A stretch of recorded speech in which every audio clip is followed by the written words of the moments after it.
Hi, in this video I'm going to show you how you can download games on Rockstar Games. If this video helps, please like and subscribe. So for you to play your games on this platform, you'll need to download these games on your platform before you can now play them.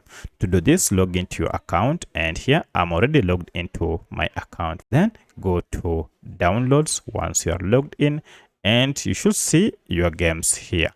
However, if you can't see the game you wish, just go to this search icon and search the game by name here. So if you go to search Rockstar, here you can search any game, you can search for any post as well as video. So once you search, just scroll until you find your game. I wish just to download this first game, that is Red Dead Redemption 2. To do that, look for download now option, and this will take you straight to the download page where you can choose to download according to your computer. So we have here the PC edition. Proceed and click on PC Compare Edition. So make the comparison and choose the one you wish to buy now. So for this, you'll have to buy or to make a purchase before you can play.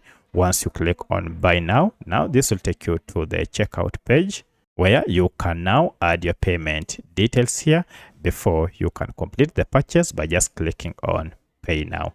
So that's how you can download games on Rockstar Games. If you have any other question, kindly let me know in the comment section. Otherwise, thanks for watching, and let's meet in the next video.